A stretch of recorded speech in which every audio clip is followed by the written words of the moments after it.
Bien, bonsoir à tous. Bienvenue dans l'église Sainte-Thérèse et merci de vous être déplacés malgré la pluie. Et voilà, et donc laissez-moi vous accueillir au nom de l'eau vive, de cette maison dont nous sommes responsables cette année avec Benoît, mais que nous recevons comme une maison qui a été portée par bien d'autres. Voilà, alors écoutez, cette conférence vient ouvrir le jubilé de l'eau vive. L'eau vive, ses statuts ont été déposés en décembre 1967, et donc ça fait 50 ans cette année que cette maison porte du fruit. Et lorsqu'on a réfléchi à ce jubilé, on s'est posé la question de savoir comment le fêter. Et finalement, c'est en célébrant les formules de l'eau vive qui nous a semblé être voilà, le plus adapté, la manière la plus adaptée de célébrer ces 50 ans. Et les formules de l'eau vive, ce qui l'a fait connaître et rayonner, eh bien, c'est en particulier ces conférences qui ont débordé largement le cadre de la maison, d'un rayonnement paroissial. Chatou et dans la boucle, l'eau vive est connue pour ses conférences qui ont été des repères. Et on trouve ça très très beau que ce soir, voilà, ce soit Jason Trépanier, Dominique Bastin qui animent une conférence, sachant qu'ils en ont beaucoup accompagné et initié eux-mêmes. Et je les remercie vivement. Voilà. Alors, quelques petits mots pour présenter les personnes que vous connaissez mieux que moi. Jason Trépanier, voilà, qui est marié à Béatrice depuis 23 ans. Et Jason et Béatrice ont porté l'eau vive de 2003 à 2008. Ils sont à Chatou. Jason travaille dans le secteur financier international désormais. Voilà. Et puis Dominique Bastin, marié à Christophe depuis 38 ans. Voilà. Et qui était responsable avec son mari de l'eau vive de 1983 à 1989. Alors Dominique, tu es catovienne, pour toujours, mais voilà, depuis plusieurs années, vous êtes au nord de Montpellier avec Christophe, dans les gorges de l'Hérault, et vous portez ensemble un domaine qui accueille des événements familiaux et d'entreprise. Voilà. Merci infiniment, et puis je vais laisser le Père Olivier poursuivre. Merci Cécile, bonsoir à vous tous. Donc vous voyez que l'eau vive vient du ciel, hein, ça n'arrête pas de tomber. Alors la conférence de ce soir, c'est l'eau vive, une source qui ne tarit pas. Lorsque la maison l'eau vive a été fondée, en 1967, l'abbé Gorin, qui était à l'époque le curé de Notre-Dame de Chatou, mon ancien prédécesseur, a choisi ce nom-là avec le premier couple qui en fut responsable, les Brière, qui depuis lors sont d'ailleurs décédés. Et ce mot, ce nom, eau vive, vous le savez, est tiré de l'évangile de Saint Jean, l'évangile de la Samaritaine. Et cet évangile, en fait, donne vraiment l'esprit de la maison, l'âme un peu de la maison. Donc on va commencer par écouter cet évangile, par le découvrir, le redécouvrir, porté par quelques notes de musique. Et ensuite, nous entrerons de plein pied dans notre conférence.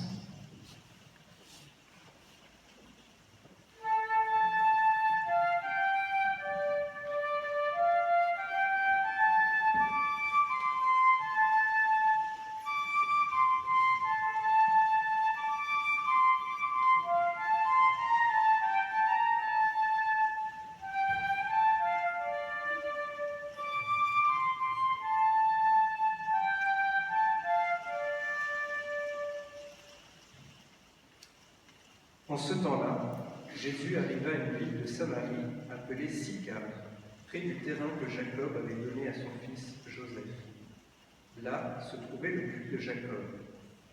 Jésus, fatigué par la route, s'était donc assis près de la source. C'était la 6e heure, environ midi. Arrive une femme de Samarie qui venait puiser de l'eau. Jésus lui dit : « Donne-moi à boire. » En effet, ses disciples étaient partis à la ville pour acheter des provisions. La Samaritaine lui dit : Comment, toi, un juif, me demandes à moi une samaritaine? En effet, les juifs ne fréquentent pas les samaritains. Jésus lui répondit, si tu savais le don de Dieu, et qui est celui qui te dit, donne-moi un verre, c'est toi qui lui aurais demandé, et il t'aurait donné de l'eau vive. Elle lui dit, Seigneur, tu n'as rien pour puiser, et le puits est profond. D'où as-tu donc cette eau vive? Serais-tu plus grand que notre père Jacob, qui nous a donné ce puits, et qui en a bu lui-même avec ses fils et ses bêtes? Jésus lui répondit, quiconque boit de cette eau aura de nouveau soif, mais celui qui boira de l'eau que moi je lui donnerai n'aura plus jamais soif. Et l'eau que je lui donnerai deviendra en lui une source d'eau jaillissant pour la vie éternelle. La femme lui dit, Seigneur, donne-moi de cette eau, que je n'ai plus soif, et que je n'ai plus à venir ici pour puiser. Jésus lui dit, va, appelle ton mari et reviens. La femme répliqua, je n'ai pas de mari. Jésus reprit, tu as raison de dire que tu n'as pas de mari. Des maris, tu en as eu 5, et celui que tu as maintenant n'est pas ton mari. Là, tu dis vrai. La femme lui dit, Seigneur, je vois que tu es un prophète. Eh bien, nos pères ont adoré sur la montagne qui est là, et vous, les Juifs, vous dites que le lieu où il faut adorer est à Jérusalem. Jésus lui dit, femme, crois-moi, l'heure vient où vous n'irez plus ni sur cette montagne, ni à Jérusalem pour adorer le Père. Vous, vous adorez ce que vous ne connaissez pas. Nous, nous adorons ce que nous connaissons, car le salut vient des Juifs. Mais l'heure vient, et c'est maintenant, où les vrais adorateurs adorent le Père en esprit et en vérité. Tels sont les adorateurs que recherche le Père. Dieu est esprit, et ceux qui l'adorent, c'est en esprit et vérité qu'ils doivent l'adorer. La femme lui dit, je sais qu'il vient le Messie, celui qu'on appelle Christ. Quand il viendra, c'est lui qui nous fera connaître toutes choses. Jésus lui dit, je le suis, moi qui te parle.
À ce moment-là, ses disciples arrivèrent.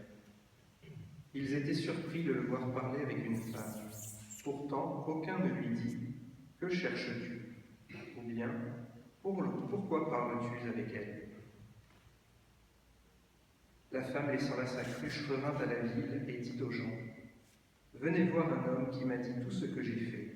Ne serait-il pas le Christ » Ils sortirent de la ville et ils se dirigeaient vers lui. Beaucoup de Samaritains de cette ville crurent en Jésus à cause de la parole de la femme qui rendait ce témoignage. Il m'a dit tout ce que j'ai fait.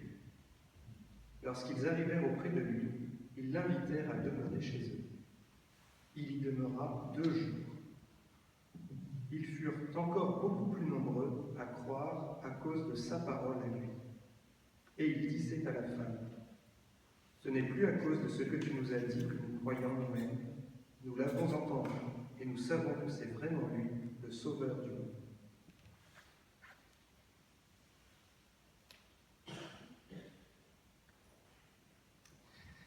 Donc voilà, c'était une page d'évangile tirée de Saint Jean, chapitre 4. Cet évangile qui donne vraiment l'esprit de cette maison de l'eau vive depuis 50 ans.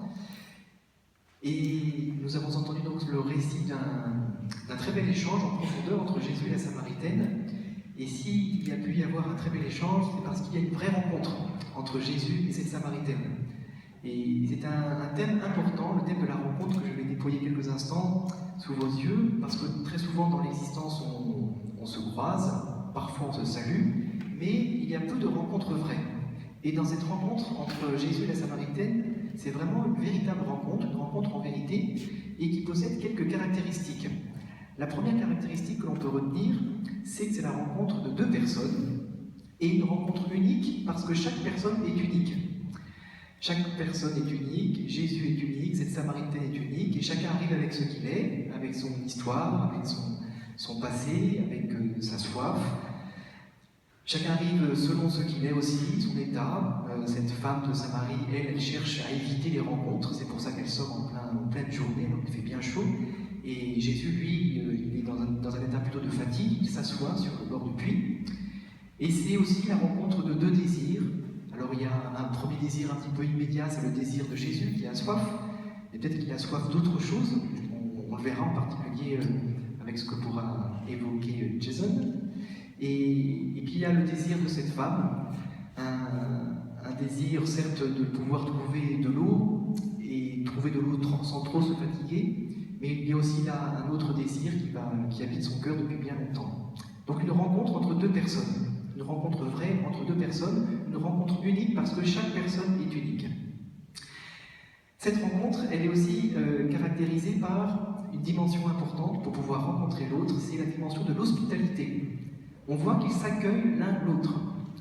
Et le cardinal Daniello, qui était vivant à l'époque de la fondation de l'eau vive, disait ceci, une phrase qui me semble très importante même pour nous aujourd'hui, il disait « Ce qui caractérise le degré de civilisation, c'est le degré d'hospitalité.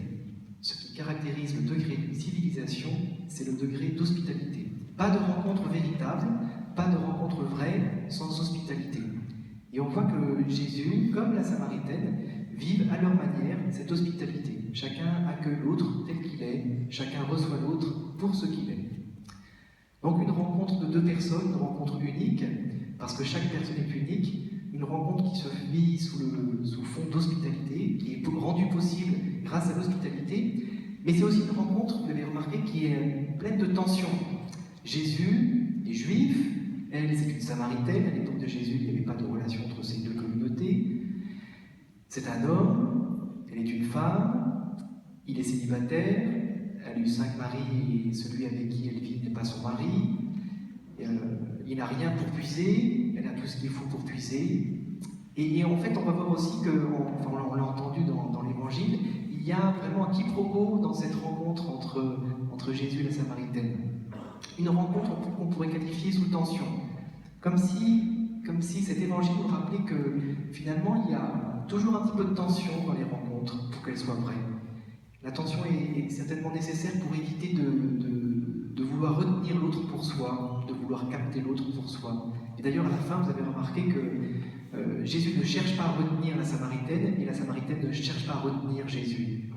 Une rencontre vraie, sous tension, cette tension est bonne, et elle est même nécessaire pour ne pas chercher à retenir l'autre pour soi.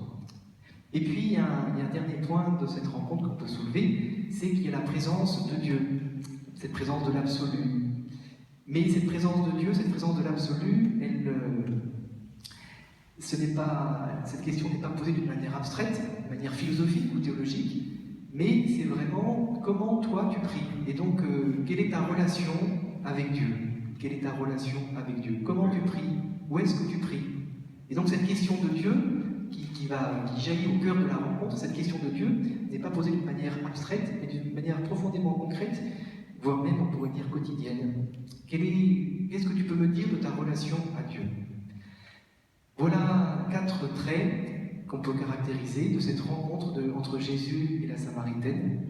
Rencontre aussi avec qui va mettre un petit peu Jésus dans une situation, et la Samaritaine aussi, dans une situation pas toujours très confortable, et Dominique, dans quelques instants, va pouvoir nous éveiller aussi sur ce sujet, sur ce thème.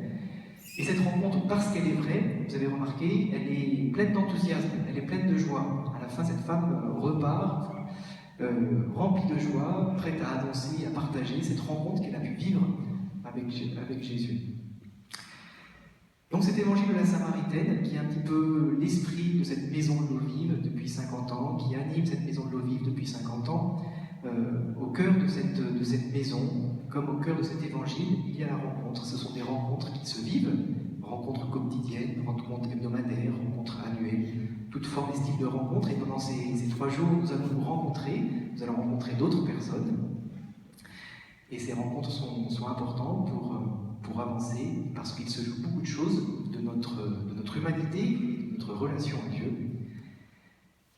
Et je laisse maintenant la parole à Dominique, qui va souligner 2 aspects essentiels de cet échange qu'il y a entre Jésus et la Samaritaine.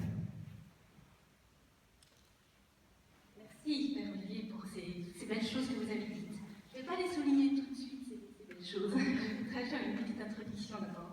Vous dire d'abord bonsoir, vous dire que ce soir, c'est vraiment avec beaucoup d'émotion que je retrouve beaucoup de vos visages et que j'en découvre d'autres, puisque voilà, la vie avance et je suis remplie de nouveaux visages. Au seuil donc de ce jubilé préparé avec tant d'amour par Cécile, Benoît et tous ceux très nombreux qui les entourent avec chaleur, pour relire et célébrer ensemble cette étonnante aventure de l'eau vive, en cheminant donc avec ce beau texte de la rencontre de Jésus et de la Samaritaine. Ce soir, c'est vraiment un moment de communion, de reconnaissance pour ce que l'eau vive est devenue, de gratitude envers toutes les personnes qui la font vivre depuis 50 ans. J'aurais aimé les énumérer, faire référence à chacun de vous, mais je crois que je doublerai mon temps de parole au moins. L'un des 2 curés qui ont fait route avec nous, Claude Touraille, qui remerciait Cécile de son invitation, et qui déclinait d'ailleurs, nous disait, à l'orée de ce jubilé, que l'évocation du passé renouvelle l'élan qui invite à rebondir dans l'espérance. Je pense que c'est un peu l'esprit de cette soirée. Nous replonger tous ensemble dans cette onde d'enthousiasme qui a déferlé sur Château au moment de la création de l'eau vive, qui n'a pas tari au cours des décennies et qui est aujourd'hui toujours aussi abondante, voire surabondante. Ça me fait penser à la vision d'Ézéchiel, où il y a des flots d'eau sous le seuil du temple qui se déversent vers l'Orient, c'est absolument surabondant. Et la vie, avec cette phrase, et la vie apparaît en tout lieu où arrive le torrent. Je trouve qu'il y a quelque chose de torrentiel à l'eau vive, depuis toujours. Donc l'eau vive a traversé 5 décennies et quelques crises et n'a pas pris une ride. Elle prend de l'âge, mais elle rajeunit. Elle ne s'arrête pas de rajeunir. Elle embellit, elle se rénove de fond en comble, les murs, les salles, les couleurs, les tuyauteries. Et aussi ses outils, sa plaquette. Et si elle garde cette fraîcheur incroyable, c'est sans doute d'avoir confié sa route à Dieu. Et c'est aussi grâce à tous ceux qui en ont pris soin, si nombreux. Grâce aussi à l'alternance des charismes, des 10 couples. Étonnante alternance et bienvenue. Vraiment, ça, à chaque fois, c'était pas les mêmes mondes, des 10 couples qui se sont passés le flambeau les uns après les autres. En octobre dernier, nous nous sommes retrouvés, 6 couples sur 10, puisque, comme le rappelait Olivier, monsieur et madame Brière sont décédés, et puis 3 n'avaient malheureusement pu être là. On s'est retrouvés dans l'appartement de Cécile et de moi, et c'était très très émouvant, nous avons tous vécu avec nos petits-enfants. Une rencontre historique. Et je voudrais juste vous livrer quelques extraits de ce que nous avons partagé ce soir-là. Comme le disait un peu Cécile, dans sa chaleureuse introduction, elle en disait un peu. On ne s'approprie pas l'eau vive, on la reçoit pour un temps, pour vivre un service qui nous dépasse. Il y a dans les murs de l'eau vive un mystère, une émotion qui la traverse, beaucoup de présence et la présence avec un grand P. Bon, sans m'appesantir sur le passé, je voudrais faire un petit détour pour saluer l'audace des fondateurs, l'intuition géniale. Je ne sais pas si vous savez que le curé fondateur, c'est peut-être un peu anecdotique. Le père Gorin succédait à l'abbé Rodin, qui était un curé un peu à la mode du 19e siècle, tonitruant, fracassant. Or, le père Gorin était plutôt de nature assez discrète, et il n'était pas forcément toujours à l'aise avec le château, finalement. Et bien c'est pourtant lui, avec quelques paroissiens, qui va imprimer cette marque originale, indélébile depuis déjà 50 ans, à Chatou, et au-delà, puisque l'eau vive maintenant a un rayonnement sur la boucle depuis toujours, et maintenant une dimension diocésaine. Voilà. Enfin, c'est celui auquel on n'aurait pas pensé, en fait, qui va être choisi. Moi, ça me fait penser à des récits d'élections dans la Bible. Voilà, on n'aurait pas pensé à David. Enfin, il y a des tas de gens à qui on n'aurait pas pensé. Et puis, c'est eux qui vont fonder quelque chose qui a une belle succession. Alors, voilà, 1967, le Concile Vatican II et toute sa force d'ouverture au monde contemporain est achevé depuis 2 ans. On est à la veille de mai 68, un an avant, et le feu couvait. Mai 68 avec tout ce que ça comporte d'aspiration, de revendication, de désir de libération. L'eau vive anticipait en quelque sorte cette explosion de 68 et elle répondait déjà avec douceur, finesse et profondeur.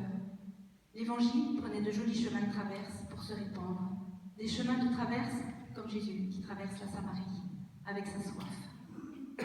C'était vraiment inspiré de fonder l'eau vive sur ce texte, de cette belle rencontre de Jésus avec la Samaritaine autour d'un puits. Toute la symbolique du puits, le lieu des alliances.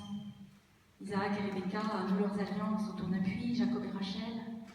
Et puis ce texte me semble, alors Père Olivier a dit beaucoup de belles choses, effectivement, traversé par la soif, l'audace, le désir aussi, oui, l'insolite, un certain donc malentendu, une tension, et l'inconfort d'un dialogue qui se cherche, avant d'arriver à ce cœur à cœur que je trouve ardent et en vérité, et qui va bouleverser cette femme et la propulser convaincue, enthousiaste, à mon avis amoureuse, et convaincante auprès des autres Samaritains. Voilà, toutes ces caractéristiques, je trouve, d'audace, tout ça traverse l'histoire de l'eau vive. Alors j'ai gardé effectivement 2 pistes, c'est la soif et l'inconfort. La soif, l'eau vive depuis toujours attentive aux soifs du moment, et souvent aux avant-postes des attentes du monde. Et puis l'inconfort d'être une église en sortie, comme dit le pape François, aux périphéries, et qui a toujours à ajuster son dialogue. Le texte fondateur, donc la soif. Le texte fondateur de l'eau vive parlait de la soif de l'homme, puisque le père Gorin, vous le savez presque tous, mais je le répète pour ceux qui ne savent pas, avait écrit « L'homme a soif dans son corps, mais aussi dans son esprit. Le but de cette maison sera d'offrir un peu de cette eau vive. » Mais dans le texte, c'est Jésus qui a soif. C'est lui qui provoque la rencontre. Il a soif d'eau fraîche, mais surtout d'une rencontre vraie et profonde. Il a beau être comblé par l'amour de son Père, le Fils de l'homme, le Fils de Dieu, a soif de rencontre humaine. Et c'est ce même mouvement qui a conduit à la création de l'eau vive, cette soif de l'Église, de la paroisse, de rencontrer encore plus largement les hommes. Et dès le début, oui, elle s'est passionnément tournée vers les attentes du cœur de l'homme, ce besoin de se réaliser à travers l'art, le bien-être corporel, cette soif de s'épanouir de tout son être, soif intense qui avait peut-être été contenue un peu et qui explosait dans ces années-là. Chanter, danser, dessiner, sculpter, se relaxer, coudre, relier, même cuisiner à l'époque, et toutes ces envolées musicales, théâtrales qui enchantaient l'eau vive, et pour ne parler que des premiers ateliers. Et aujourd'hui, l'offre est décuplée avec 35 animateurs, 17 pages dans la plaquette sous la rubrique « S'épanouir » en début de brochure. Et puis aussi, depuis toujours, célébrer l'amitié, la rencontre, les fêtes familiales, se rassembler. Il y a eu des déferlantes de scouts d'Israël, de groupes de jeunes de Thésée, de JMJistes aussi. La deuxième soif, dès l'origine, l'eau vive s'est montrée attentive à la soif d'être accueillie et reconnue dans ses fragilités. Et au cours des décennies, elle n'a cessé de se faire proche des personnes blessées. Aujourd'hui, 8 pages dans la plaquette, à peu près. La place donnée aux personnes touchées par la maladie psychique, le handicap mental, aux personnes sans emploi, sans logement, isolées, étrangères, avec l'alphabétisation. L'équipe fraternelle, une amie justement participant aux rencontres de l'équipe fraternelle, m'écrivait récemment « Comme l'eau vive qui jaillit, le rire de Pierre, un des compagnons du cœur. Ce soir-là, l'équipe fraternelle a choisi de regarder un film. Nous sommes assis les uns à côté des autres sur les canapés et chaises de la salle à la cheminée sculptée de l'eau vive. Saint-Jacques-Lamec, film drôle mais profond. Nous qui partageons souvent tant de douleurs et de difficultés de vie, nous sommes souvent cassés de la vie, voici que ce rire, ce temps d'amitié et de partage nous rafraîchit comme une eau vive.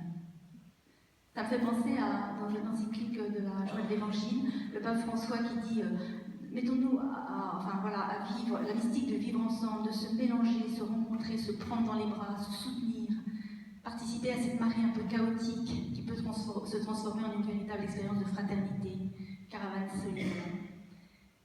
C'est vrai que quand le pape François parle du grand risque de notre époque de relations dématérialisées et sur commande à travers des écrans que l'on met en marche et que l'on arrête à volonté, cette addiction aux écrans qui, au fond, n'étanche pas notre soif, nous écœure aussi parfois même. Cet individualisme qui isole et qui durcit, l'offre de l'eau vive est une offre humanisante, un puits de fraîcheur, une oasis où l'on peut vivre des relations en chair et en os. Et puis la soif spirituelle. Alors dans la plaquette, 3 pages et à la fin de la plaquette. Et je trouve ça super. En plus, on ne sait pas comme ça à notre époque. C'est vraiment super. Parce que ça dit bien le respect de l'eau vive. C'est proposer, ce n'est pas imposer. De même que j'ai découvert récemment l'existence d'un oratoire dans les caves de l'eau vive, dans les fondations. Voilà, c'est proposer, ce n'est pas imposer. Comme Jésus, qui aborde cette femme non pas en détenteur de la vérité, ni en homme de pouvoir, qui voudrait lui asséner ce qu'elle doit penser ou croire ou faire, mais par une demande et un dialogue tout en délicatesse. Et pourtant, même discret, comme le rappelait Cécile, c'est un gros travail de l'eau vive depuis toujours de se tenir au carrefour des grandes questions toujours nouvelles du monde et de les relier à l'Évangile. Le pape François revient souvent sur l'urgence d'être délivré d'une conscience isolée et de l'autoréférence, et d'offrir un horizon de sens et de vie à nos contemporains. C'est tout le défi. L'offre d'approfondissement spirituel de l'eau vive s'est encore élargie, avec des propositions pour mieux entrer dans l'intelligence des Écritures, connecter foi chrétienne et vie professionnelle, le fameux, comment vous prononcez, le MOOC, merci, qui vient des Bernardins, tout droit des Bernardins. Quelle richesse à l'eau vive. Et puis, les conférences depuis toujours. Ah, les soirs de conférences. Quand l'eau vive a fourmillé et vibré de 1000 sons toute la journée, et que le soir arrive, et le silence, comme si la maison se recueillait. Des gens comme vous ce soir ont fait l'effort de ressortir. J'ai toujours admiré l'intensité d'écoute qui y règne alors. Et dans les thèmes, l'eau vive est souvent aux avant-postes pour se saisir des grandes questions. Vers les années 2000-2003 déjà, le thème du dialogue islamo-chrétien, très tôt la bioéthique, encore plus tôt une place dans l'Église pour des personnes divorcées, remariées. Enfin, je ne serai absolument pas exhaustive ce soir, ce serait impossible. Je suis en tout cas très admirative des choix des plus récentes conférences, plein d'espérance, et si la mort nous apprenait à vivre. Tonique, optimiste, l'aubaine d'être né en ce temps avec Jean Caron. Enfin, j'ai pu écouter du fin fond de mes éveils, puisque maintenant il y a des moyens modernes à nos vies. Et puis attentif et humain, flux migratoire et hospitalité. Réactif aussi quand une conférence aide assez tôt finalement à la réception d'une encyclique aussi importante et attendue depuis plusieurs papes que la Laudato Si. Et puis Jean Vanier. Le nombre de fois que l'eau vive a invité Jean Vanier, qui répète sur tous les tons que tout homme est une histoire sacrée. Alors quand le pape dit que la négation du primat de l'être humain est la cause de la crise anthropologique profonde que nous traversons, c'est vrai, oui, mais là encore, l'eau vive travaille pour se situer aux antipodes de cet esprit. Bon, chacun des 10 couples pourrait raconter de très beaux soirs de conférences, où il se vivait quelque chose de l'ordre de la rencontre au bord du puits. Je sais que du temps des Stauves, il y a une conférence qui les a beaucoup marqués, les dominicains Jacques Poguier. Du temps des Charentenais, une rencontre émouvante et forte avec Hubert de Chergé, le frère de prière de Tibérine, Christian de Chergé. Et puis une autre soirée, intense et chaleureuse aussi, avec Oumelrir, une femme musulmane proche de Monseigneur Clavry, Pierre Clavry, l'évêque d'Oran assassiné. Et elle venait redire avec ferveur, après ce drame, l'attachement des musulmans à un dialogue islamo-chrétien. Et puis l'audace d'inviter des pointures, on ne doute de rien, l'eau vive, Paul Ricoeur, carrément, Jean Boissonnat, Denis Girard sur le bouddhisme, toutes sortes de gens, voilà, on tremblait un peu en se disant, oh là là, est-ce qu'on est à la hauteur, est-ce que la salle va être assez pleine pour les honorer? C'était un peu tendu. Mais c'était une magnifique soirée, avec cette volonté perpétuelle de s'ouvrir, d'entrer en dialogue avec le monde, des spiritualités différentes, en restant bien enracinés dans notre foi chrétienne, mais d'entrer en dialogue. Sans oublier le dialogue au sein du christianisme, important à l'eau vive avec un membre du Conseil de l'eau vive protestant depuis le début. Au début, l'eau vive accueillait les rencontres du groupe écuménique de la Boucle. C'était des soirées assez fortes et j'avais été touchée par une amitié comme un feu ardent entre le père de Breuil et le pasteur Bossigère. Et puis après, en fait, ces amitiés, elles ont continué. Il y en a eu d'autres, Claude Toraille, Michel Bonneville, enfin, ça n'a pas arrêté, et maintenant encore. En tout cas, je me dis que ces belles amitiés, et puis ce groupe qui a démarré à l'eau vive, et au temple du Vésinet, bien sûr, ont contribué à nourrir le dialogue, pas toujours facile, hein, mais tenace quand même, dans la boucle qui se poursuit encore aujourd'hui. Et puis beaucoup de protestants sont venus en conférence aussi. France Guéret, des années après, Tabasset et bien d'autres. Voilà, pour finir cette partie, l'autre sera plus bref sur l'inconfort. J'aimerais partager avec vous, sans nostalgie, mais parce que, c'est plus de l'ordre du témoignage, mais parce qu'ils vivent toujours en moi aujourd'hui, justement comme une source qui ne tarit pas, même s'ils sont décédés, deux figures. La première, c'est Olivier Clément, qui nous a fait découvrir la beauté de l'orthodoxie un soir de, je ne sais plus, 1986, je crois, ça date, hein, c'est sûr. Mais voilà, je le sens toujours vivant en moi. Il était un homme magnifique, absolument rayonnant du Christ. Il avait eu le privilège de séjourner longtemps auprès du patriarche Athénagoras, c'est un prédécesseur de Bartholomé Ier.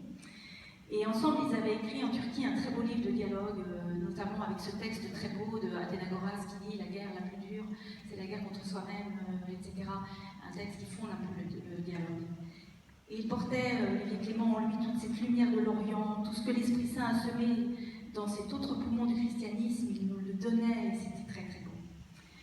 Et puis une autre rencontre bouleversante, absolument bouleversante, le père Émile Granger, un théologien remarquable qui s'était totalement dépouillé de sa théologie et de son brio intellectuel pour vivre dans un appartement miteux des bas quartiers de Saint-Étienne avec quelques jeunes délinquants.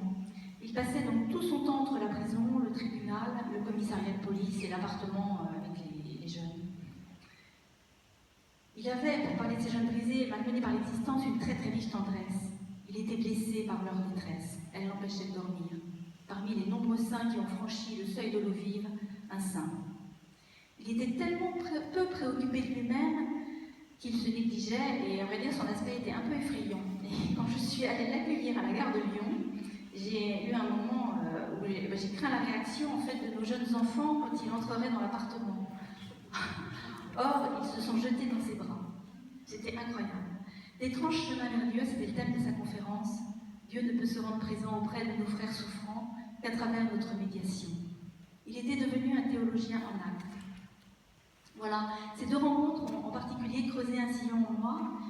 Et alors, cette image du sillon, elle parle de l'eau vive aussi, parce que j'habite maintenant donc, dans un pays où on voit souvent des espèces de sillons creusés dans la terre. On se dit, pourquoi il y a ce trou là énorme, ce chemin? En fait, ce sont les rues méditerranéens. Et je peux vous dire qu'ils se remplissent d'eau vive quand vous entendez parler des épisodes sévenols ou des épisodes méditerranéens, ils deviennent torrentiels ces sillons. Donc le sillon, finalement, c'est pas mal aussi comme thématique, ça peut accueillir l'eau vive, j'aime bien. Voilà, après la soif, les soifs d'hier et d'aujourd'hui, et le défi de toujours guetter les soifs de demain en sentinelle, la deuxième partie, donc, c'est l'inconfort de rester en sentinelle, justement. L'insolite d'être une église en sortie, aux périphéries, portes ouvertes comme dit le pape François, et à notre époque, dans des stauves et de notre époque, on disait du Parvis, l'église du Parvis, après ça a été l'église du Seuil, voilà. Les noms changent, mais ça veut dire toujours pareil finalement. Et moi j'ai envie de dire une église sans porte. Il y a eu un texte il y a 15 jours dans l'évangile où on parle de Jean 10, je crois, où l'église, il n'y a pas de porte. En fait, il n'y a pas de porte. À l'eau vive, il n'y a pas de porte, je crois. Voilà. L'eau vive qui s'engouffre dans la rencontre avec le monde, comme Jésus s'engouffre dans cette rencontre, en vérité, comme le disait Olivier, avec la Samaritaine. Et le tâtonnement donc de leur dialogue. Et pour l'eau vive, le tâtonnement à certaines époques, pour continuer sa route, demeurer ancré dans l'évangile, attentif aux signes des temps, se remettre en question ou être remise en question, trouver le ton juste du dialogue. J'aime beaucoup ce thème de l'inconfort, de l'intranquillité. C'est le titre d'un super petit livre qui m'a été offert par des amis catholiques venus nous voir dans le sud, qui s'appelle L'intranquillité, en fait, le titre, de la théologienne protestante Marion Muller-Collard. J'aime bien quand elle dit « Jésus n'est pas seulement celui par qui l'intranquillité arrive, mais celui qui la vit intensément, jusqu'à l'extrême. » Alors c'est plutôt bon signe si l'eau vive est intranquille. Le pape François dit aussi « Je préfère une église accidentée, blessée et sale pour être sortie par les chemins, plutôt qu'une église malade de la fermeture et du confort. » Et il rajoute « Sortir vers les autres pour aller aux périphéries humaines ne veut pas dire courir vers le monde sans direction et dans n'importe quel sens. » Et oui, et parfois l'eau vive, elle est sur le fil du rasoir. Nous avons tous eu à répondre à des demandes un peu étranges, d'ateliers nouveaux par exemple, quand il va falloir discerner si la proposition va vraiment ouvrir ou enfermer dans une recherche de soi stérile ou un peu trop égocentrée, comme pas mal de propositions aujourd'hui. Je ne sais pas si vous voyez ce que je veux dire, mais nous on en reçoit là où on habite maintenant, des propositions un peu bizarres. Enfin, voilà. Donc c'est un travail de discernement, toujours un peu épineux, et qui se fait heureusement avec l'aide des précieux membres du Conseil. Inconfort et intranquillité aussi parce que l'eau vive a traversé des crises, elle a affronté des vents contraires, la maison aurait pu mourir plus d'une fois. Dans sa longue histoire, sa pertinence n'a pas toujours été immédiatement limpide pour tous, notamment lorsqu'un nouveau curé arrivait, et ça nous est arrivé à nous aussi. Il y a eu des turbulences, donc des chartes ont été réécrites en 1989, en 2007, et elle a repris son cours, souvent enrichie.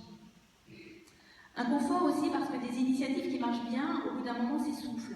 L'intérêt se tarit et il faut réinventer. Par exemple, les propositions pour les soirées jeunes. Du 21 terre, seconde, première, terminale, avec un local dans le pavillon sur Seine, en passant par ce qui existe actuellement, j'ai compris que ça allait être des soirées jeunes 1 an sur 2 maintenant, mais il y avait des soirées jeunes du temps des Charentenay, et aussi les Trépaniers, je crois, oui. Et puis ensuite les soirées Farces et Compas, le parcours Graines d'adultes, voilà, toujours dans ce monde mouvant des jeunes, retrouver le ton juste. De même, il a fallu, avec regret, renoncer d'ailleurs au Café Théophilo qui répondait à une vraie attente de dialogue dans la ville, à l'heure du marché. C'est délicieux samedi matin dans la belle lumière des salons. Et puis l'intérêt, c'est tari, on s'est fatigué. Donc l'inconfort de sans cesse se réajuster, et cela dans une accélération grandissante, des besoins de repères anthropologiques, toujours repérer les soifs du moment, les nouvelles formes de pauvreté. Et enfin, l'intranquillité, en même temps que le merveilleux, d'habiter sur place, d'être sans cesse dérangé. Des rencontres insolites à toute heure, tour à tour, cadeaux ou boulets aux pieds, nous sommes-nous dit en octobre dernier quand nous nous sommes rencontrés. On ne distingue plus très bien les temps de vie privée, les temps de service, les belles rencontres, les temps qui nous agressent davantage. En tout cas, cela oblige la famille à se décentrer et c'est intéressant. Il peut y avoir des tensions avec nos familles plus larges qui ne comprennent pas un tel sacerdoce parfois. Et puis, ce crève-cœur de ne pas pouvoir vraiment accorder une attention calme et sereine à nos enfants petits qui ont toujours été petits à l'eau vive. Mais ils reçoivent tant de ces temps d'eau vive. C'est palpitant dans cette maison, me disait alors qu'elle avait 4 ou 5 ans, notre fille aînée qui était arrivée à 19 mois. C'est palpitant, je ne sais pas où elle était allée chercher ce mot-là, mais je trouve que c'est très juste, parce que c'est vrai que l'eau vive, effectivement, c'est comme, enfin, il y a un cœur qui palpite dans cette maison. Et aujourd'hui, je crois que pour chacune des 10 familles, cela aura été, c'est encore, pour Cécile et Benoît, une expérience d'une telle intensité qu'elle vibre encore longtemps après dans nos vies. Voilà, je voudrais laisser la parole, d'abord, je vais laisser un espace à Jason, et puis peut-être après que d'autres pourront parler. C'est toujours un peu gênant d'être seule à prendre la parole. On pourrait de toute façon encore continuer longtemps sur ce thème, sur ce chapitre de l'inconfort. Je voulais juste terminer avec ce vœu que l'eau vive continue à harmoniser ces 2 propositions, vous savez, d'une phrase de Saint-Irénée de Lyon au IIe siècle. Ça avait été un petit peu un de nos slogans au 30e anniversaire. La gloire de Dieu, c'est l'homme vivant, et la vie de l'homme, c'est la vision de Dieu. Voilà, tenir comme elle le fait, comme elle essaye de le faire depuis 50 ans, ces 2 parties. Merci.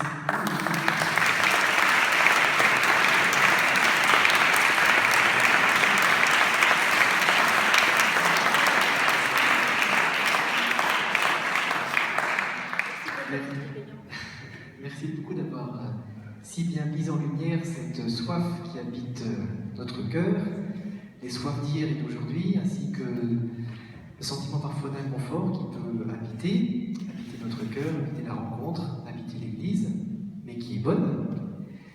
Et maintenant, c'est Jason qui va mettre en lumière une autre dimension, cette dimension de l'eau qui vient nous rassasier, l'eau qui vient nous laver, qui vient nous abreuver. Merci Jason de nous faire plonger en théologie.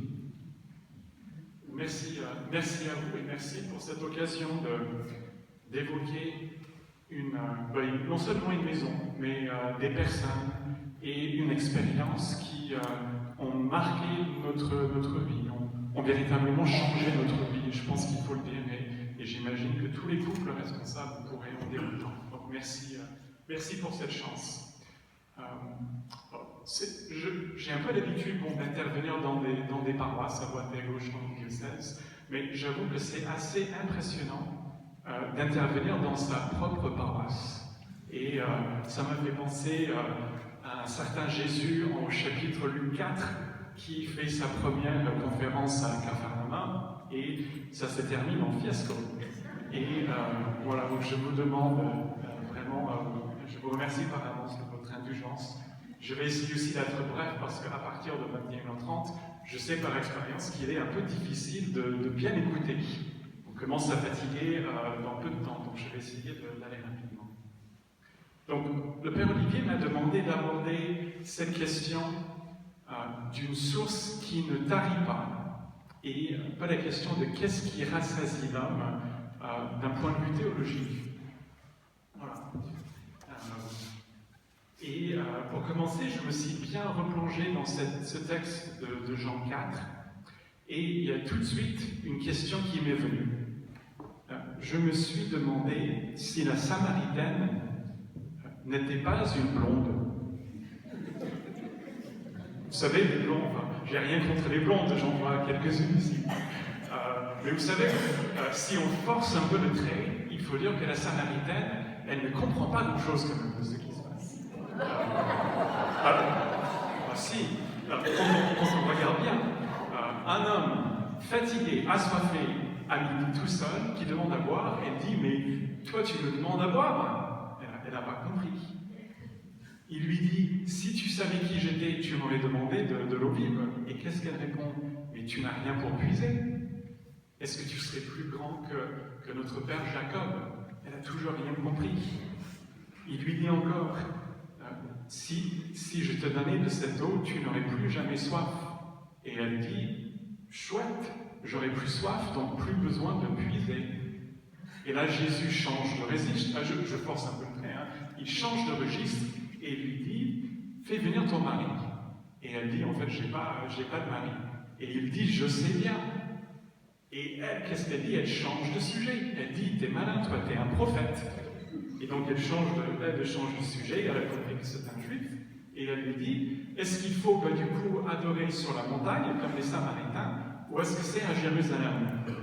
Et Jésus lui répond « C'est en esprit et en vérité qu'il faut adorer. » Et là elle dit « Bon, je sais qu'il y a un Messie qui doit venir, il va tout expliquer. » Mais c'est un dialogue de sourds. Si on écoute bien l'histoire, et je pense que l'évangéliste Jean serait un très bon auteur dramatique, même de comédie, c'est une véritable comédie, ici, d'une certaine façon. En tout cas, au premier degré. Bon, on ne saura jamais quelle est la couleur des cheveux de la Samaritaine. Mais je crois qu'il y a quand même des indices qui nous disent peut-être pourquoi elle réagit comme elle fait dans ce texte, pourquoi ça démarre comme ça entre deux dans cette histoire. Et on a bien entendu, elle est prise dans sa corvée quotidienne. Elle a, on a bien entendu, une vie sentimentale quelque peu désordonnée.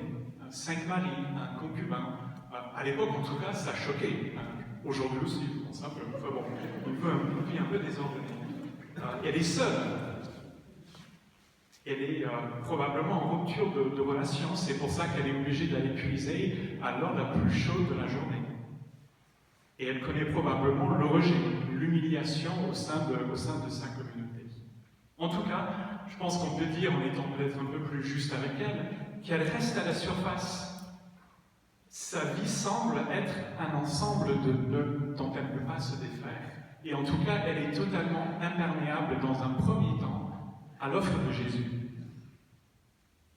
C'est comme si elle n'avait pas accès à sa soif, elle n'avait pas accès à son désir. Parce que c'est bête à dire, mais pour avoir soif, il faut avoir soif. Et elle n'a pas vraiment soif, pour dire les choses comme ça. Je pense aussi qu'on pourrait se poser un peu la même question au sujet de nos contemporains et même au sujet de nous-mêmes. Est-ce qu'on n'a pas parfois, est-ce qu'on ne voit pas parfois les mêmes symptômes? Bien sûr, c'est une évidence, on est facilement pris dans la routine. On ne voit pas passer les journées, les semaines, les mois, les années. Du coup, on n'a pas forcément le temps, ou on ne prend pas le temps toujours de se ressourcer. Donc la routine. Plus grave, beaucoup connaissent, on connaît autour de nous des personnes dans la solitude. On peut connaître des ruptures de relations. Plus grave encore, la maladie, la souffrance, surtout la maladie et la souffrance qui durent.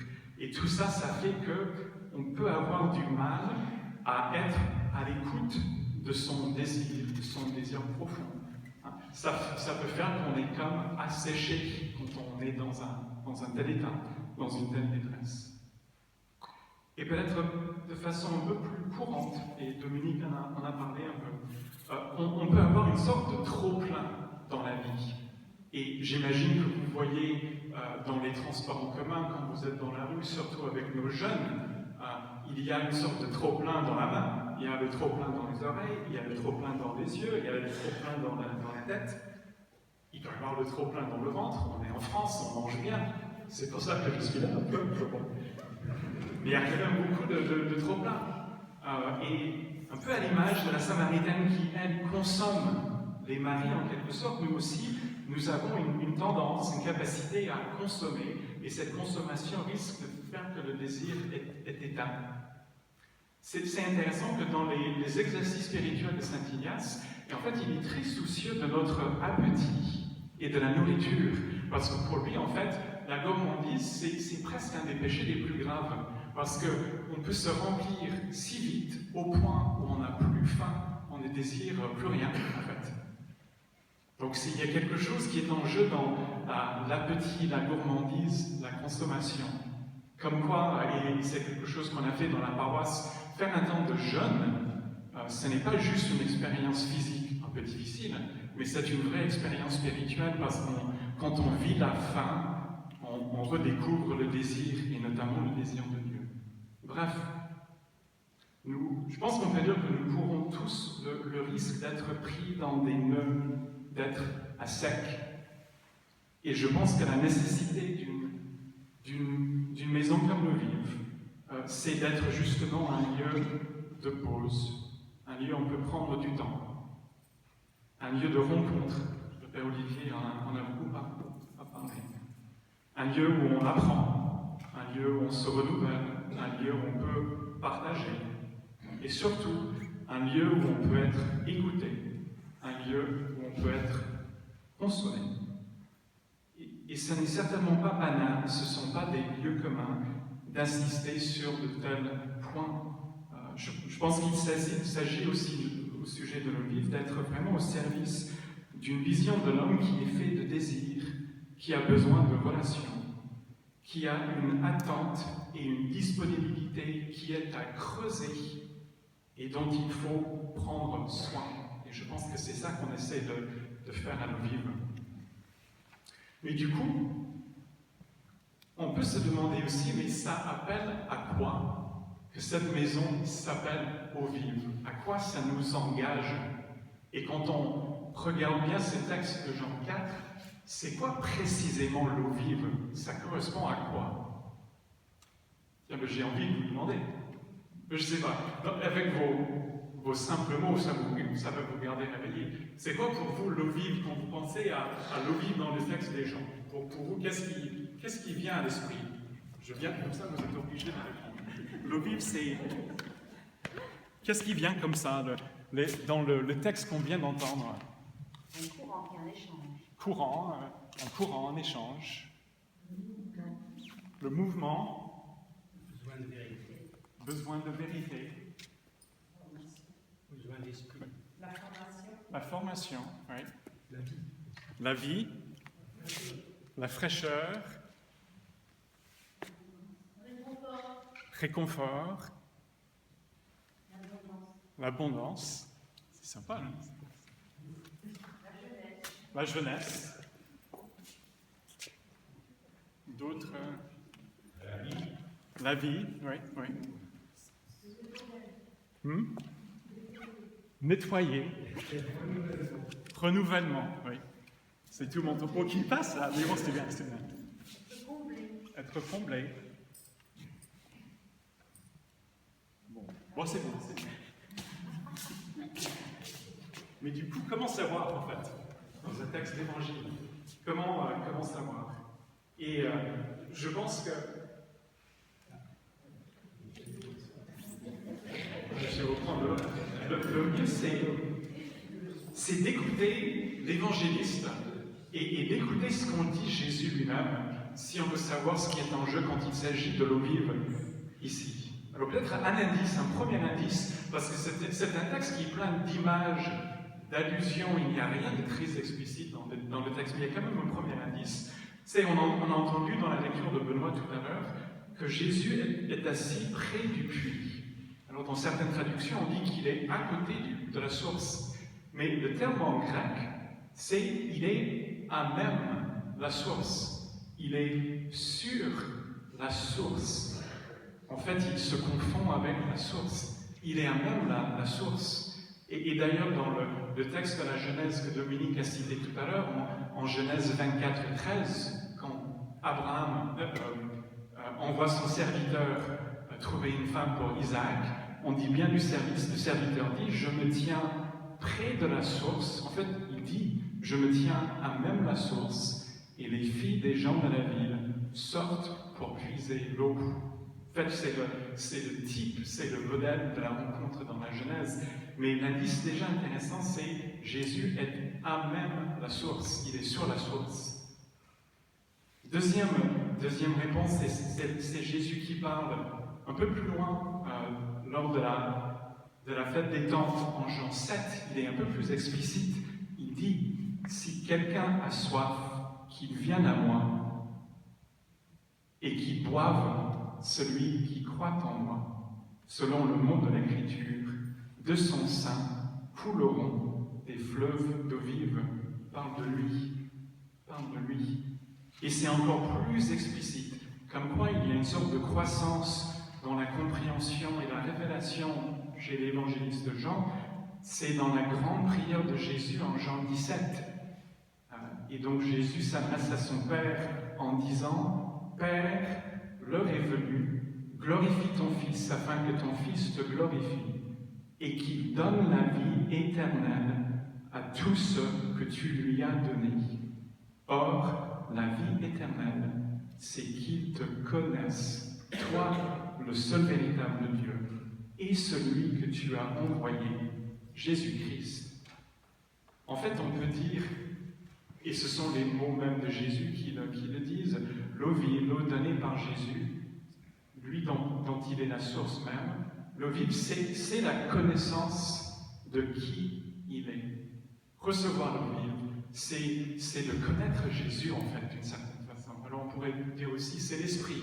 Ben oui, parce qu'on le connaît dans l'Esprit. On pourrait dire que c'est le don de Dieu, parce qu'effectivement, c'est Jésus qui est le don de Dieu. Mais au fond, je pense qu'on peut dire que l'eau vive, c'est la connaissance de Jésus. Mais le connaître, c'est en faire l'expérience profonde dans une rencontre qui ne peut être que décisive. C'est ça l'expérience de l'eau vive. Mais on a bien vu que ça ne se passe pas au premier degré. Il faut un deuxième temps. Et il faut ce moment de révélation, où en réponse à la question de la Samaritaine, ou plutôt la remarque, celui qu'on appelle le Christ, quand il viendra, il nous expliquera tout. Et Jésus de répondre, « Je le suis, moi qui te parle. » Mais il dit « Ego eimi ». Ego eimi, c'est le Seigneur Adonai qui le dit sur la montagne à Moïse. Donc c'est Jésus qui se révèle lui-même, Seigneur du monde. Donc il y a un moment de révélation très important. Mais le connaître, c'est en faire l'expérience dans sa vie. Et c'est vraiment une rencontre décisive pour elle et pour nous aussi, parce qu'elle révèle, elle nous libère notre soif et notre désir. C'est une rencontre décisive parce qu'elle révèle de quoi nous avons soif. Je crois qu'on peut dire qu'au fond, dans ce texte, nous avons soif de Dieu, de la plénitude de vie en lui, certains l'ont dit. Et c'est une rencontre d'autant plus décisive que Jésus s'y prend avec un infini respect. C'est une rencontre qui est a priori quelconque, une rencontre presque fortuite, pas tout à fait quand même, qui commence par une demande à boire. Qu'est-ce qu'il y a de plus banal? Et Jésus, dans son échange, s'appuie sur des images de sources et d'eau. Mais on a vu la Samaritaine, elle est imperméable à son offre d'eau vive, car avant de la boire, il fallait ouvrir cette capacité en elle de recevoir. Comme en nous avons besoin peut-être d'ouvrir une capacité de recevoir l'autre. Il y avait un enjeu qu'elle soit dénouée de ses nœuds. C'est comme s'il fallait une sorte d'opération de vidange. Vous avez parlé de nettoyage, quelqu'un parlait de nettoyage. Une opération de vidange spirituelle. Et ça me rappelle mon ami Benoît Baudouin, qui connaissait bien la maison Lovive, qui était très aimée à Lovive, qui avait cette formule, non pas le tout à l'ego, le tout vers l'autre ego, mais le tout à l'ego. Il voulait dire qu'il y a une sorte de vidange spirituelle. C'est un petit souci, Sylvie, je n'arrive pas bien, tu pas une infirmière ou un médecin dans le coin? Et il y a quelqu'un qui n'est pas bien, est-ce qu'on cherche un médecin ou une infirmière?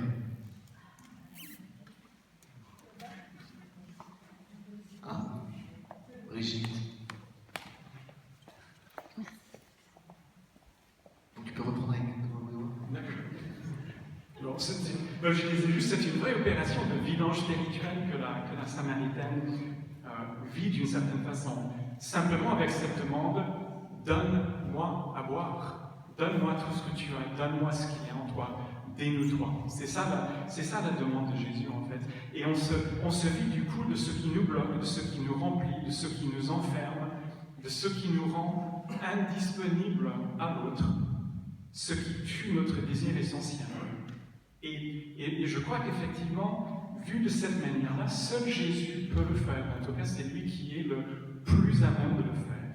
Car il s'est lui-même vidé et était totalement disponible. Il était tout donné à Dieu et à nous. Et c'est ça le mouvement qui nous invite à vivre, en fait, dans le livre. Et ce faisant, et c'est l'expérience que la Samaritaine a fait, il nous révèle en quelque sorte ce que nous sommes, qui nous sommes. Et c'est ce qu'elle a dit. Il m'a dit tout ce que j'ai fait.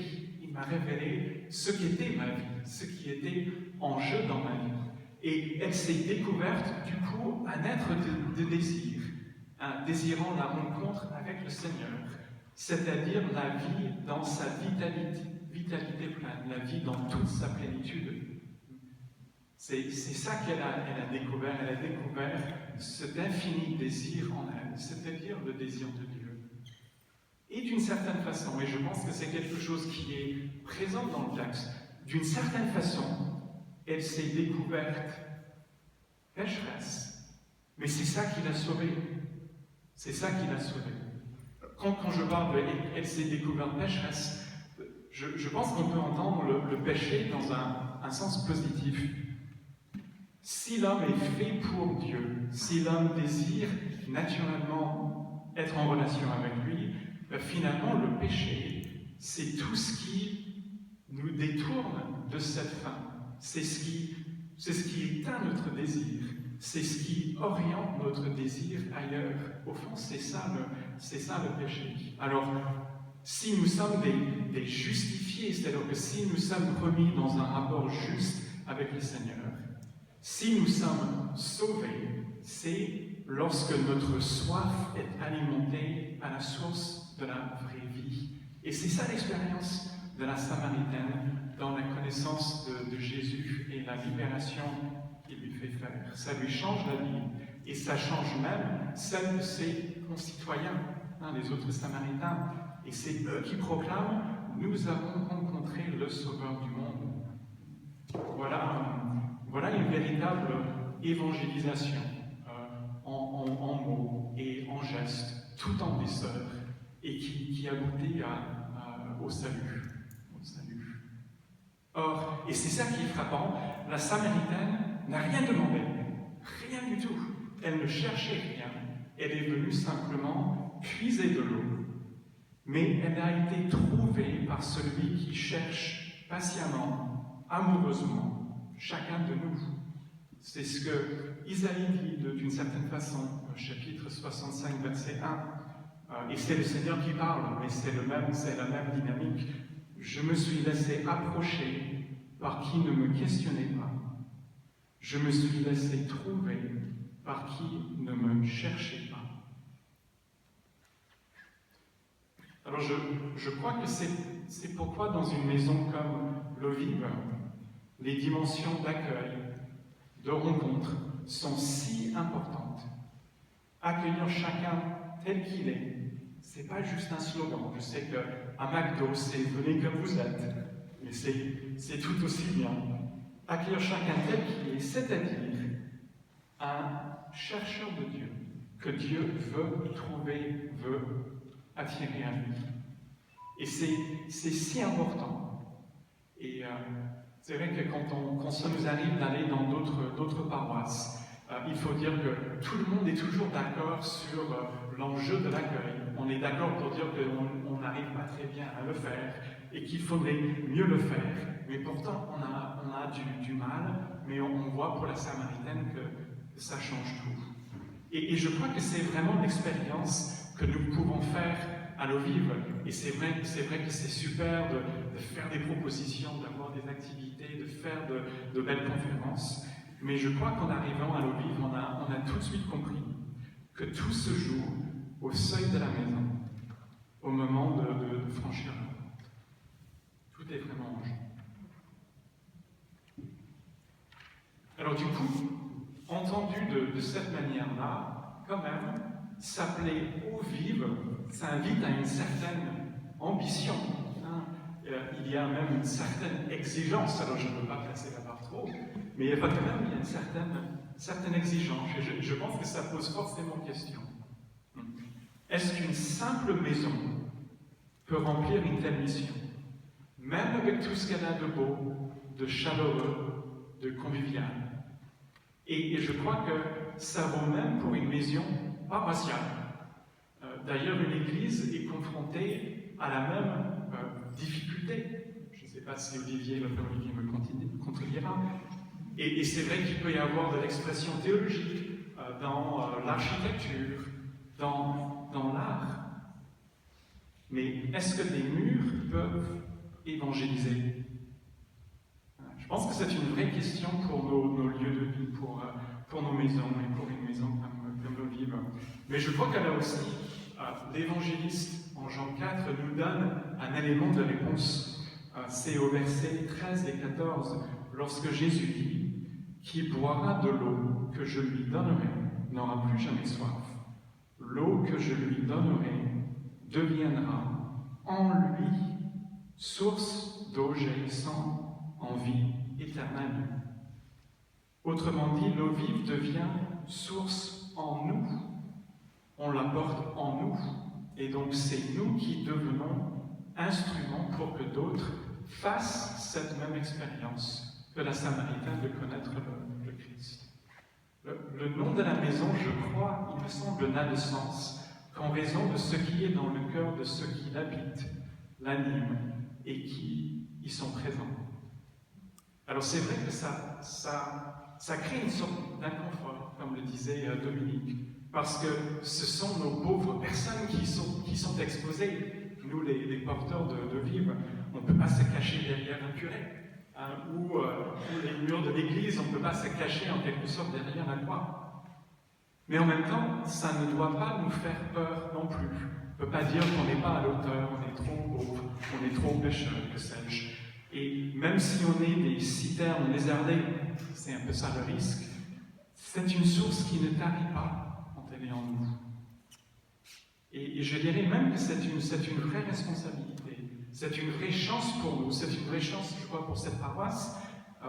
Il y a un enjeu que les porteurs d'eau vive participent à une sorte de travail de redéploiement de l'Église, à l'effort de reconfiguration de l'Église, dans le sens où l'Église a toujours besoin de nouvelles figures pour être présente au monde. Pas pour remplacer les figures traditionnelles qui sont indispensables, mais on a toujours besoin de réinventer notre manière de nous présenter et d'être présent au monde. Et c'est ce qui est déjà en cours en France depuis un certain nombre de décennies, et même depuis le Concile. Or, c'est très intéressant. Oui, je ne serai plus long parce qu'il est 22 heures. Il faut arrêter quand même. Mais ce qui est intéressant, quand on lit des théologiens récents quand même, on voit bien qu'il y a ce même souci. Hein, c'est très parlant. Gilles Routier, qui est un théologien canadien, écrivait, donc on est dans les années 90, il devrait y avoir une présence évangélique portée par les chrétiens de l'endroit et manifestée par un lieu ecclésial dans tous les villages et dans tous les quartiers d'une ville. Souvent, cette présence se manifestera par ce que j'appellerais volontiers une maison de quartier de nature multifonctionnelle qui sera à la fois maison de charité, maison de la culture et cénacle, par de l'eau vive. Plus récemment, vous pouvez lire dans la revue Études d'un autre théologien, Arnaud Jouin-Lambert, dans un article sur ce qu'il appelle l'Église liquide. Il dit « Il s'agit de multiplier de telles maisons d'Église qui, sans prétendre tout couvrir, offriraient une rencontre autour d'une dimension de l'existence, une hospitalité, une convivialité ou un soutien. L'appel et l'encouragement à des laïcs dans leur domaine de compétences et selon leurs goûts et désirs permet de développer cette nouvelle présence au monde. Ce qui existe prouve le bien fondé de tels engagements, le vivre. Il s'agit pour l'Église de se projeter dans une manière différente de déployer sa mission, que nous appellerons la paroisse liquide, figure concrète d'une Église devenue liquide, c'est-à-dire liquide dans une société qui est mouvante, qui est en transition, qui n'a plus ses structures traditionnelles. Et je terminerai dans les citations de théologiens en citant donc Dominique le pape François, qui lui aussi a beaucoup de soucis, ce souci de la sortie, ce souci des portes ouvertes, mais le souci de ce qui se passe dans nos villes. Et dans un chapitre d'Évangile gaudium sur les défis des cultures urbaines, le pape a ces mots. Nous avons besoin de reconnaître la ville à partir d'un regard contemplatif, c'est-à-dire un regard de foi qui découvre ce Dieu qui habite dans ses maisons, dans ses rues, sur ses places. La présence de Dieu accompagne la recherche sincère que des personnes et des groupes accomplissent pour trouver appui et sens à leur vie. Dieu vit parmi les citadins qui promeuvent la solidarité, la fraternité, les désirs du bien, de vérité, de justice. Cette présence ne doit pas être fabriquée, mais découverte, dévoilée. Dieu ne se cache pas à ceux qui le cherchent d'un cœur sincère, bien qu'il le fasse à tâtons, de manière peut-être imprécise et diffuse. Voilà peut-être une spiritualité pour nous à l'Eau-Vive, mais on peut dire en tout cas que l'Eau-Vive n'a pas attendu ces appels. L'Eau-Vive était avec le relais Saint-Louis quand même précurseur dans ce type de dynamisme. Et on voit d'ailleurs dans le diocèse qu'il y a de plus en plus de maisons, de patronage, d'ASEN, de presbytères habités par des familles, donc il y a un vrai dynamisme. Et je conclurai juste en disant que finalement, à l'image du puits, de la source en Jean 4, source qui est l'occasion d'une rencontre, d'une conversion, on peut voir, je crois, dans l'Eau-Vive, l'occasion, le lieu de rencontre, de vidange et de ressourcement. Et aussi y voir l'occasion pour nous d'être de vrais porteurs d'eau vive. Mais je crois aussi qu'il faut y voir, peut-être il faut y voir, un appel pour nous tous, pour que nos maisons, nos appartements et nos lieux de vie, quels qu'ils soient des maisons comme l'eau vive, habitées et animées par des porteurs de l'eau de la vie. Merci.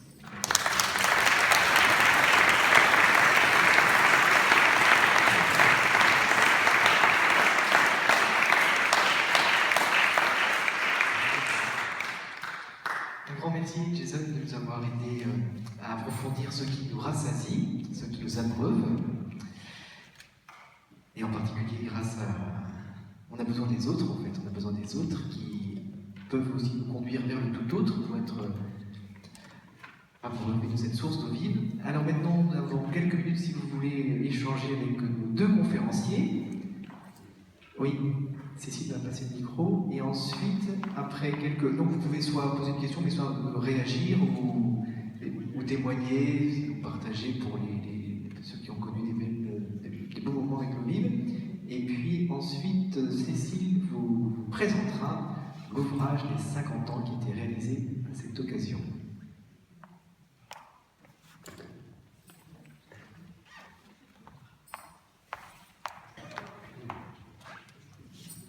J'aimerais dire deux choses. Quand notre évêque est venu à l'eau vive, donc j'étais présent à l'eau vive à ce moment-là, et Guy Lecourt, donc, qui était à Montpellier, le curé, il m'a dit il faut vraiment que tu lui montres parce que l'eau vive c'est unique dans le diocèse. C'est-à-dire c'est lié à la paroisse de Chatou et en même temps ça a sa vie propre. Voilà, et c'est vraiment important qu'il voit ça. Donc voilà, c'est ce que je voulais évoquer. Ah oui, la deuxième chose que je voudrais dire, parce que je ne l'ai pas senti assez, ce qui me paraît absolument unique, enfin une des choses absolument uniques dans l'eau vive, ça n'a pas été assez exprimé, cette histoire d'un couple. Pour moi, ça m'a toujours marqué, ces jeunes couples, avec leurs jeunes enfants, qui donnent quelques années, et je ne connais pas ça ailleurs, mais je vous ai toujours admirés, tous. Béatrice aussi, etc. De donner de votre temps avec gentillesse, avec simplicité. Votre maison, c'est l'eau vive, on est chez vous un peu aussi quand on monte au deuxième étage, au troisième étage. On est chez vous quand on va à l'eau vive. Et puis, en même temps, c'est vous qui êtes chez nous quand vous descendez en bas. Et cette montée, cette descente, je trouvais ça merveilleux à chaque fois. Donc, bravo, moi je vous admire énormément.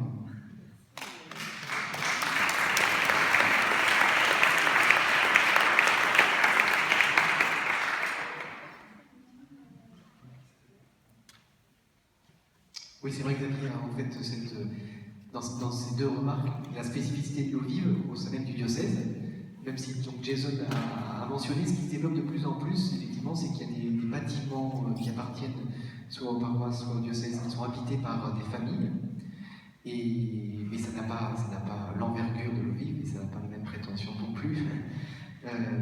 Et puis ce qui donne l'âme de la maison, c'est bien évidemment le couple et la famille qui habitent, ça c'est sûr. Et comme l'a dit d'ailleurs un petit peu Dominique, hein, chaque famille, selon son charisme, voilà, son âge, selon le nombre d'enfants, consacre beaucoup d'énergie, de force, de temps, de prière, d'amour, d'affection pour faire vivre cette maison. Ouais. Là, concrètement, enfin, moi comme curé, je peux parler, parce que j'ai vu deux couples, il y a les Perrier, ce soir, et puis maintenant les Valets de Dozia. C'est vrai que la maison tient pour beaucoup grâce. Oui, alors il regarde aussi, je ne les ai pas connus comme foyer, et oui, puis il y a les Béatrice de Charentais, enfin il y en a beaucoup. Mais pour ceux que j'ai connus comme curé ici, comme foyer, voilà, il y a les Perrier, les Dozia, et de fait, ce sont eux qui portent pour beaucoup l'esprit de la maison, la vie quotidienne de la maison. Ouais. D'autres réactions, commentaires ou réflexions par rapport à ce thème de l'eau vive?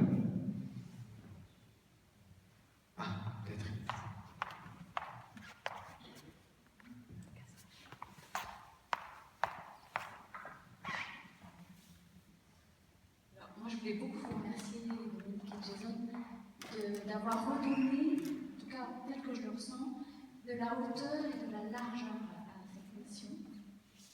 Voilà, j'ai l'impression que mes souvenirs se réouvrent, s'enrichissent, peut-être sont réanimés par vous. Et je réalise quand même à quel point l'intuition du Père Gorin d'avoir créé ce projet dans le cadre de la rencontre de Saint-Martin, ça donne une envergure infinie, quoi. Enfin, voilà, c'est une source qui ne tarit pas. Et je réalise, peut-être à nouveau ce soir, à quel point avoir été habité l'eau vive, acteur et l'eau vive, c'est vraiment un privilège immense, parce que c'est nous qui recevons d'abord, quoi. De toutes ces rencontres, c'est nous qui sommes abreuvés de permanence. Donc voilà, je me dis que vraiment le vivre, ça ne s'arrêtera jamais, quoi.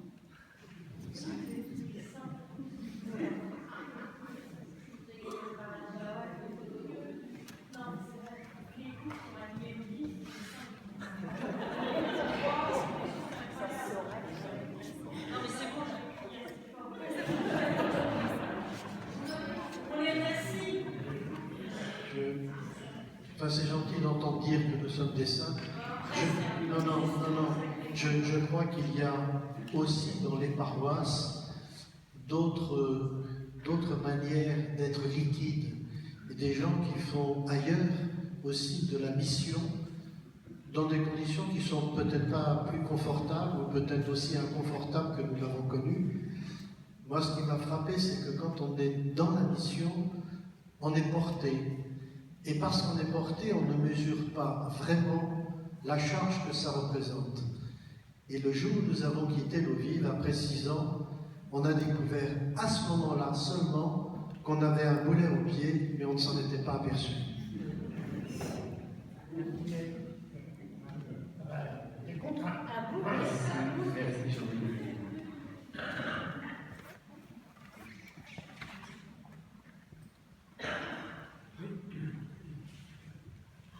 Voilà, moi je voulais vous dire que j'ai fait partie des premières équipes de l'eau vive et j'ai été vraiment secouée et émue quand Marie-Christine m'a appelée il y a quelques mois en me disant, tu sais, tu m'as vraiment beaucoup épaulée pour la transmission d'un responsable à nous-mêmes.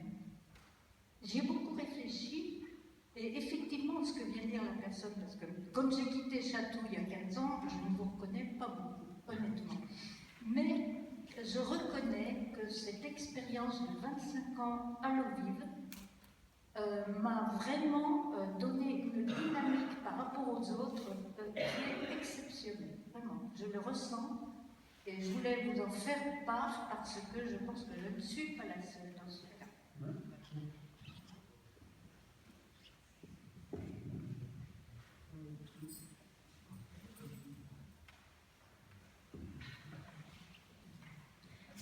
Moi, j'aimerais aussi remercier l'eau vive et plus particulièrement Béatrice de Charentenay, parce que c'était à ce moment-là que je me suis adressée, quand elle était responsable avec son mari, que je l'ai rencontrée pour lui demander si justement l'association Lune-Femme, c'est-à-dire les familles qui sont concernées par les maladies psychiques et les personnes malades psychiques également, pouvaient trouver un lieu d'accueil et de rencontre à l'eau vive, parce que je me disais justement, cette maison, elle est faite pour s'ouvrir à toutes les pauvretés, à toutes les fragilités, et ça a été un accueil formidable qui a vraiment créé une dynamique, je pense, un échange avec à la fois les animateurs qui ont accepté qu'il y ait des personnes fragiles qui viennent dans leurs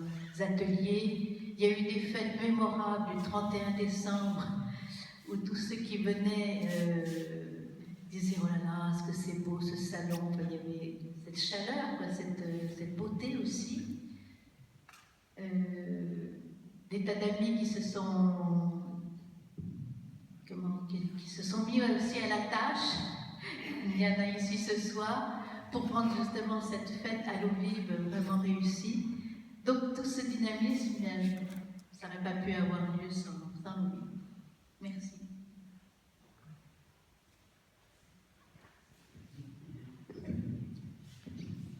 Oui, moi je voudrais juste apporter un tout petit témoignage. L'eau vive, on l'a dit, elle est ouverte à la périphérie du monde et de l'Église. Et moi je suis bénévole dans une association qui s'appelle Solidarité Logement dans la Boucle, qui est dans le petit pavillon au fond du jardin de l'eau vive. Et on est un peu à la périphérie de l'eau vive. SLB, ce n'est pas un mouvement catholique, c'est un mouvement qui est ouvert à toutes les sensibilités. on essaye d'accueillir et de soulager les gens qui sont en situation de mal logement. On a été un petit peu pilote dans l'accueil de quelques familles de réfugiés à Chatou. Et on se sent aussi accueilli par l'OVIV. Je crois que c'est très très important, cette symbiose qu'on a entre nous, tout en gardant chacun notre spécificité. Voilà, donc merci à tous ceux de l'OVIV d'accueillir cette périphérie à Chatou et sur la communauté qui est cette vie. Merci pour le témoignage. Et il y avait aussi là-bas, après, Xavier.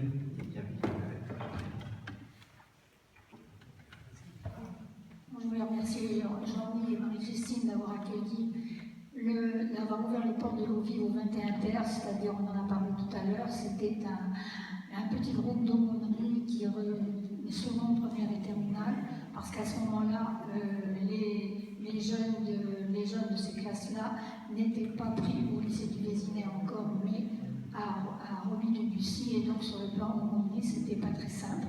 Donc en sortant du foyer d'accueil, un certain nombre, pas très accrochés peut-être, ne se retrouvaient pas. Et donc on avait fondé ce petit groupe, et au bout de quelques temps, on s'est dit quand même que si on avait un local, ça serait quand même bien pratique de les accueillir. Et là, nous, on a été, Marie-Christine et Jean-Louis nous ont mis dans là ce qui doit servir à SLB pour l'instant, la petite orangerie, voilà, remarquable. Et on y a passé de très bons moments d'accueil, on a fait des réunions, on a essayé de faire du travail sérieux, on a effectivement fait des rencontres et mis sur point des week-ends qui se passaient ailleurs. Et je ne sais pas, je sais que ceux qui y sont passés en ont gardé un très bon souvenir, je ne sais pas ce qu'il en reste, mais pour en venir à l'évangile de Jean 4, je crois qu'à la fin de cet évangile, le Christ dit, les champs sont prêts à moissonner, demandez au Père qu'il envoie des moissonneurs, parce que autres sont ceux qui sèment, autres sont ceux qui moissonnent. Alors je ne sais pas ce qu'on dans ces 5 ou 6 années du 21 Terre à l'OVIV, nous avons semé, je ne sais pas ceux qui se moissonnent, mais j'espère que là-haut le Seigneur y a trouvé son compte.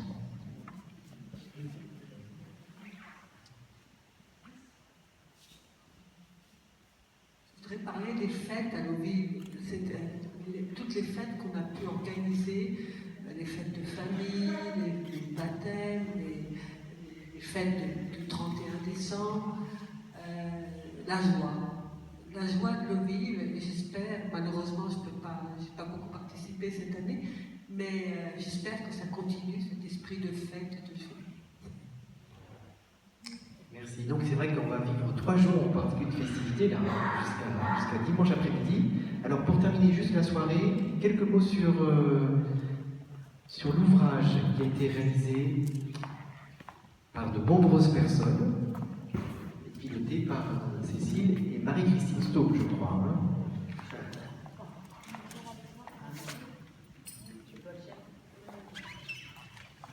Voilà, alors je vais en parler rapidement parce que je crois que beaucoup d'entre vous vous l'avez procuré. Je voudrais juste vous dire combien Benoît et moi on a été touchés de recevoir les lignes de tous ceux qui ont contribué. Il y a 65 contributeurs, toutes les familles responsables, les animateurs, parce que c'est vrai on parle beaucoup des familles ici, mais les passeurs d'OVIV, c'est aussi les animateurs d'ateliers, les bénévoles engagés, toutes ces personnes-là sont des passeurs d'OVIV. Et ce qu'il y a de fou, c'est que on en est tous dans nos existences là où on en est, mais à l'OVIV, on a l'humilité de se faire vecteur avec nos pauvretés. Et que tous les acteurs ont cet état d'esprit, c'est très beau. Et j'espère que c'est ce que vous pourrez goûter dans l'ouvrage, en vous disant aussi que c'est peut-être un cadeau à faire. Cette maison, elle est connue à Chatou, mais des fois, elle n'est pas bien connue. Et je crois que tout ce qui est écrit ici est un témoignage vivant, agréable à lire, pour découvrir la maison, la faire aimer. Et voilà, donc pensez avec elle.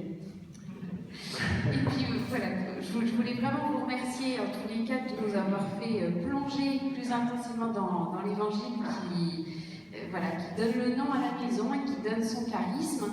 Et vous invitez demain et après-demain à plonger dans la maison elle-même, voilà, en venant fêter ses 50 ans dans la joie, je l'espère vivement, et pouvoir goûter la générosité propre à la maison, puisque tous les acteurs d'aujourd'hui déploient leur talent pendant 2 jours, gratuitement, généreusement, pour se rencontrer.